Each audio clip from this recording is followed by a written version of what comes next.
Hello, everyone. My name is Rena Geibel. I'm the Education Director and a birth doula for DC Birth Doulas. I'm going to walk us through the hands and knees flow or vinyasa. Come on to hands and knees with your arms directly under shoulders and knees under your hips.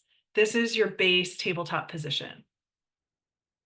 Moving into a cat-cow. Tuck your pelvis or tailbone under. Exhale deeply as you continue to round up your back like a cat.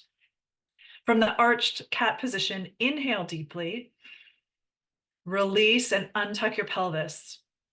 Return to the tabletop or even go further. Gently arch your back, stretch, and look up into a cow pose. Alternate between cat and cow as many times as feels good to you. From your all four tabletop position, slide 1 foot forward. This is your runner's start. Bend the front leg and rock back and forth in sort of a forward or slightly side lunge.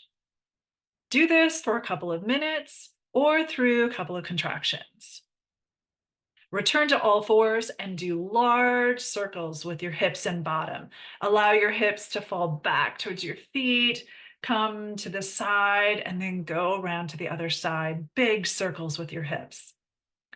Then do the runner start with the other leg forward. If you wish, you can rest over a birth ball, leaning your upper body forward and allowing yourself to sway forward and back in that runner's start. Again, hold these positions for 1 to 3 minutes, even try for 3 contractions. Do what feels good to you while you take a series of slow, deep, intentional breaths. Before we move into the open knee chest position, if your baby is not head down or not engaged floating, please avoid doing this next position. Also, if you have a medical history, a risk of stroke, or a history of chronic high blood pressure that you're under medical supervision, or your provider has told you you have a high level or abundance of amniotic fluid. If you fall into these categories, you may want to skip this next pose. So from your tabletop, your hands and knees position, you're going to bring your toes together and slowly lower onto your forearms, lower your chest and head to the mat or the bed. Keep your hips up over your knees as you then slide your upper body forward, slightly away from your knees. This is truly what opens this pelvic inlet, is increasing the space between your knees and your spine. Breathe deeply in this open knee chest position. You can rest a stack of pillows or blankets underneath you and be here for as long as you wish, through and between your contractions.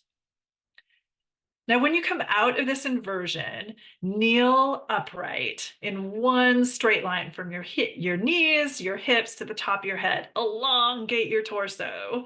You may feel like you want to reach your arms overhead into a strong goddess pose, a kneeling goddess pose, and then after which slowly come all the way to standing.